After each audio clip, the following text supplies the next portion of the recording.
আসসালামু আলাইকুম। আমার পাকের ঘর চ্যানেলে আপনাদের সবাইকে জানাচ্ছি স্বাগত। আজকে আমি আপনাদের জন্য নিয়ে এসেছি করল্লা ভাজি। যারা তিতা পছন্দ করেন না, আজকের রেসিপিটি তাদের জন্য। আর আমার এই রেসিপি ফলো করলে যাদের তিতার নাম শুনলেই গা শিরশির করে বা করল্লার নাম শুনলেই তিতা লাগে, তারা এই রেসিপি ফলো করলে আজকে থেকে করল্লার ফ্যান হয়ে যাবেন। তাই আর কথা না বাড়িয়ে ভিডিওতে চলে যাচ্ছি।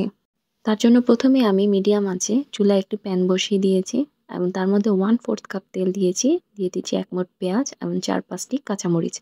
আমি এখানে তেলের পরিমাণটা একটু বেশি ব্যবহার করেছি, কারণ তেলের পরিমাণ বেশি হলে ভাজাটা একটু ভালো হয় এবং পুড়ে যায় না। আমাদের যখন ভাজি কমপ্লিট হয়ে যাবে তখন অবশিষ্ট তেলটা আমরা তুলে ফেলবো। এই পর্যায়ে আমি এখন দিয়ে দিচ্ছি 1/2 চা চামচ পরিমাণ হলুদের গুঁড়া এবং পরিমাণ মতো লবণ। তারপর তেলের সাথে হলুদ ও লবণটাকে ভালোমতো মিশিয়ে নিয়ে এখন এর মধ্যে দিয়ে দিচ্ছি করলা।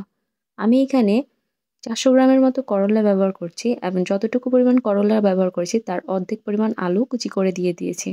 তারপর সবকিছুকে ভালোমতো একসাথে মিশিয়ে নিয়ে এখন এর মধ্যে দিয়ে দিচ্ছি কুচি করে রাখা পেঁয়াজ।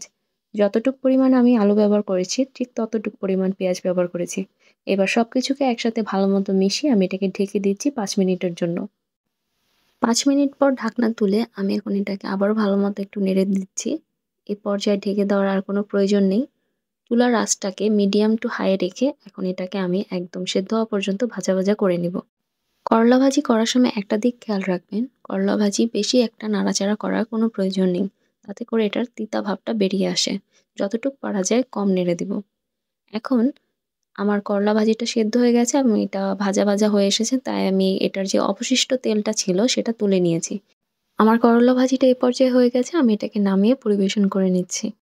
এক্সট্রা যে তেলটা আমরা উঠিয়ে রেখে দিয়েছি সেটা আপনি অন্য যেকোনো ভাজি অথবা তরকারিতে আপনারা এটা ব্যবহার করতে পারবেন। আজকের এই করলা ভাজি আপনাদের কাছে কেমন লেগেছে তা আমাকে কমেন্টে অবশ্যই জানাবেন এবং আপনাদের আশেপাশে ফ্রেন্ডস এবং ফ্যামিলির সাথে আমার এই ভিডিওটি শেয়ার করতে ভুলবেন না। আশা করছি আজকের রেসিপিটি আপনাদের বরাবরের মতোই ভালো লেগেছে। যদি ভালো লাগে অবশ্যই আমার ভিডিওতে একটা লাইক এবং আমার চ্যানেলকে সাবস্ক্রাইব করবেন। সবাই ভালো থাকবেন, আমার জন্য দোয়া করবেন। আল্লাহ হাফেজ।